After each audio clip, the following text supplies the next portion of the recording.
महाराष्ट्राला जत्रांचा मोठा इतिहास आहे। महाराष्ट्राच्या ग्रामीण भागात डोकावल्यास आजही मोठ्या जल्लोषात अनेक गावांमध्ये या जत्रांचा माहोल रंगलेला दिसतो। तुम्ही खंडोबाच्या ज्योतिबाच्या जत्रेबद्दल बरेचदा ऐकलं असेल। आज अशाच एका जत्रेत आम्ही तुम्हाला घेऊन जाणार आहोत, जी जत्रा भरते महाराष्ट्र आणि मध्य प्रदेशच्या सीमेजवळ। महाराष्ट्रातल्या अमरावती जिल्ह्यातील चांदूर बाजार तालुक्यात असलेल्या बहिरम या तीर्थक्षेत्राच्या ठिकाणी ही जत्रा भरते। आपण सध्या आलो आहोत बहिरम या तीर्थक्षेत्राच्या ठिकाणी। बहिरम हे तीर्थक्षेत्र मध्य प्रदेश आणि महाराष्ट्र या सीमेलगत हे तीर्थक्षेत्र बसलेले आहे, ज्या ठिकाणी दरवर्षी बहिरम बाबाची यात्रा भरते। महाराष्ट्रात सर्वात जास्त काळ चालणारी ही यात्रा म्हणून संपूर्ण महाराष्ट्रावर प्रसिद्ध आहे आणि या यात्रेमध्ये महाराष्ट्रात नाही तर मध्य प्रदेश, राजस्थान, गुजरात, अगदी भारतभरातून लाखो लोक या ठिकाणी येत असतात आणि 20 डिसेंबरला यात्रेचा शुभारंभ होतो आणि तिथून जवळपास फेब्रुवारीच्या पहिल्या आठवड्यापर्यंत ही यात्रा चालते। तुम्ही बघू शकता ही यात्रा या ठिकाणी भरलेली आहे आणि विशेषतः पौष महिन्यात ही यात्रा असते, ज्या ठिकाणी महाराष्ट्रातून संपूर्ण लोक इथे येतात। मध्य प्रदेशच्या सीमेलगत आणि महाराष्ट्र आणि मध्य प्रदेशच्या सीमेलगत ही यात्रा असल्यामुळे हिंदी, मराठी सर्वच भाषिक लोक या यात्रेमध्ये सहभागी होतात। आणि रविवार असल्यामुळे या यात्रेत रविवार हा एक विशेष दिवस असतो या यात्रेचा, ज्या दिवशी सुट्टी असल्यामुळं अनेक भक्त मंडळी, अनेक यात्रेकरू या यात्रेत सहभागी होतात। विदर्भातील सर्वात जास्त काळ चालणारी यात्रा म्हणून बहिरम बाबाच्या नावाने ही यात्रा राज्यभरात प्रसिद्ध आहे। सातपुड्याच्या पायथ्याशी मध्य प्रदेश व महाराष्ट्राच्या सीमेवर ही यात्रा 127 हेक्टर क्षेत्रात भरत असते। जवळपास 20 वर्ष झाले।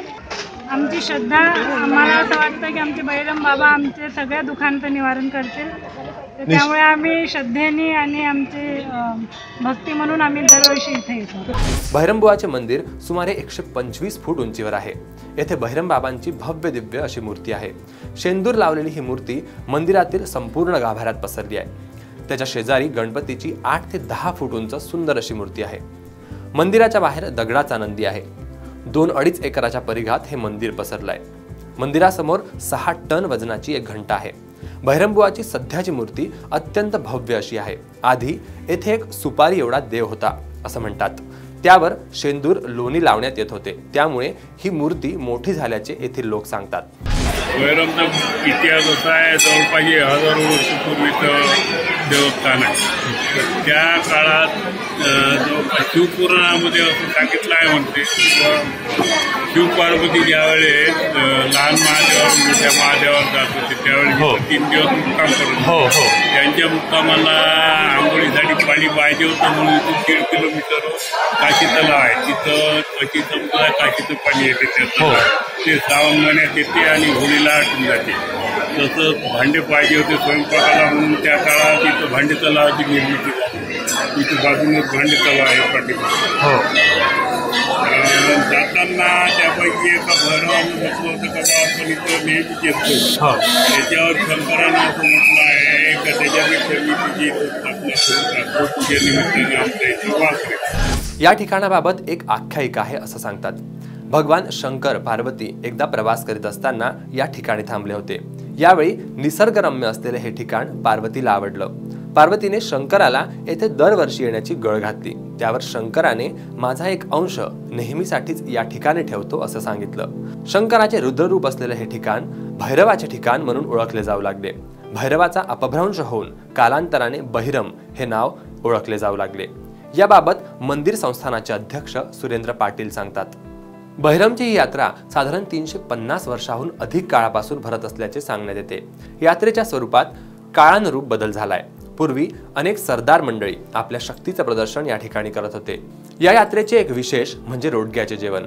विदर्भात प्रसिद्ध असलेल्या खाद्यपदार्थांपैकी एक असलेल्या या विशेष डिशसाठी दूरदूरून अनेक जण यात्रेत येतात आणि अतिशय वेगळ्या पद्धतीने तयार करण्यात येत असलेले खास जेवण म्हणजे मातीतल्या मडक्यातले जेवण, ज्या मडक्याला येथे हंडी असं म्हटलं जातं। या मडक्यात वांग्याची भाजी आणि रोडगे, त्यातही खास म्हणजे या हंडीत शिजवलेलं मटण हे विशेष मेनू या ठिकाणी असतो। मध्य प्रदेशातून हे मातीचे भांडे या ठिकाणी विक्रीसाठी येतात। या मातीच्या भांड्यात शिजवलेल्या मटणाची चव न्यारीच असल्याचं यात्रेकरू सांगतात। अनेक परिवारांचं कुलदैवत म्हणून प्रसिद्ध असलेलं हे तीर्थक्षेत्र आहे। दरवर्षी लाखो भाविक सहपरिवार या ठिकाणी येतात। जाणून घेऊया अशाच काही भाविकांचे मनोगत। मला कसं जवळपास आता 50-55 वर्ष झाले. मी काहीच नव्हतं तेव्हा 50 वर्षापूर्वी. तर 2 मंदिरच होते, एक गणपतीचं मंदिर आणि वैरंबाबाचं. आम्ही आमच्या आईसोबत यायचं. आधी आई वडील आमची पूर्ण फॅमिली यायची. आम्ही एक दिवस आधी पण इथे यायचं राहायला. आम्ही त्या आधी बैलबंडीमध्ये यायचं. बैलबंडीमध्ये आम्ही परतवाड्याला यायचं. तिकडे काही वाहन मिळायचं नाही आम्हाला यायला. मग ऑटोने यायचं किंवा बस बघायची, बसने यायचं आणि ते मुक्काम करायचं. आम्ही त्या राहुट्या असतात टाकलेल्या लोकांनी तिथे राहायचं आम्ही. आणि आम्ही इथे असं पण ऐकलं आहे की वाघ यायचे इथे दर्शनाला आणि खरोखर आम्हाला वाघाचा आवाज ऐकायला पण आला. अशी डरकाळी फोडायची ते. म्हणजे बरेच अनुभव आहे. म्हणजे इतके वर्ष झाले मला माझ्या बालपणापासून एकही वर्षाचं चुकलं नाही की भैरवबाबाच्या यात्रेला आले नाही. आमचं श्रद्धास्थान आहे, आमचं खूप दैवत आहे भैरव. आमच्याला बरेच अनुभव आम्हाला आले आहेत. साक्षात्कार पण झालाय आम्हाला. त्यांनी आम्हाला सगळ्यापासून सावरलं आहे भैरवबाबाने. भैरमबाबाच्या यात्रेला ऐतिहासिक संदर्भ देखील आहे. सातपुडा पर्वत रांगांमध्ये वसलेलं हे ठिकाण शेकडो वर्षापासून येथे अस्तित्वात असल्याचे पुरावे असल्याचं जाणकारांचं मत आहे. मंदिराच्या परिसरात भांडे तलाव नावाचा एक तलाव आहे. याबाबत एक आख्यायिका आहे. माझ्या मागे तुम्ही बघू शकता एक तलाव तुम्हाला दिसत असेल. पाणी फार कमी आहे, मात्र तलाव अतिशय पुरातन काळातला हा तलाव आहे. ज्या तलावाचं नाव भांडी तलाव असं आहे. काही इतिहास आहे, तो इतिहास जरा जाणून घेऊया. पूर्वीच्या काळात अगदी अशी आख्यायिका या तलावाच्या बाबत सांगितली जाते. अतिशय पुरातन काळात ह्या तलावातून म्हणे भांडी निघायची. यात्रेकरूंना इथे जे यायचे त्या यात्रेकरूंना जेवण करायसाठी, स्वयंपाक करण्यासाठी भांडी लागायची. ती भांडी या तलावातून निघायची. मात्र एक अट होती त्याच्या मागे. ती भांडी घेतल्यानंतर परत त्या तलावात तुम्हाला भांडी टाकावी लागत होती आणि तरच पुन्हा तुम्हाला ती भांडी परत मिळत होती. मात्र काही दुष्ट प्रवृत्तीच्या म्हणा किंवा काही व्यक्तींनी ती भांडी चोरून नेली. ती भांडी परत त्या तलावाला दिली नाही. त्यामुळं ते भांडी निघणं नंतर बंद झालं अशी आख्यायिका सांगितली जाते.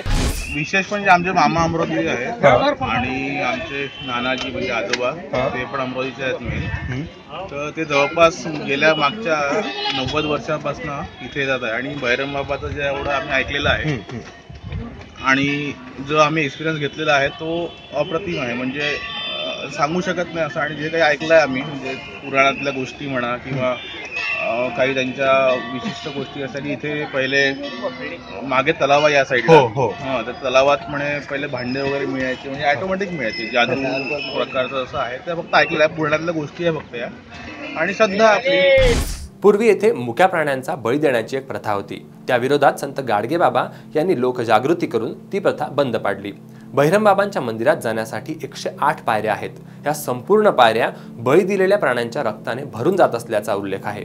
या अंधश्रद्धांचा प्रखर विरोध करत संत गाडगेबाबा आणि राष्ट्रसंत तुकडोजी महाराज यांनी त्या अनिष्ट प्रथा बंद पाडल्या. आज लाखो भाविक येथे भेट देत असतात. मात्र अशी कुठलीही प्रथा पाळल्या जात नाही. मंदिर संस्थानाकडूनही त्याचा विरोध केला जातो. विशेषतः शेतकरी आणि आदिवासींची म्हणूनही ही यात्रा परिसरात प्रसिद्ध आहे. शेतकरी आपल्या शेतीसाठी, आपल्या पाळीव जनावरांसाठी या यात्रेतून मोठी खरेदी करतात. गेले अनेक शतकं सुरू असलेली ही यात्रा आपल्याला ग्रामीण जीवनाचं दर्शन घडवते. आपल्या धकाधकीच्या जीवनातून 4 क्षण बाजूला काढून या यात्रेत भाविक येतात. भैरमबाबाला नवस बोलतात आणि परत एक नवीन ऊर्जा, एक समाधान घेऊन घराकडे वळतात. आजही भैरमबाबा नवसाला पावतो असं अनेक भाविक सांगतात. HW मराठीसाठी अतुल चव्हाण.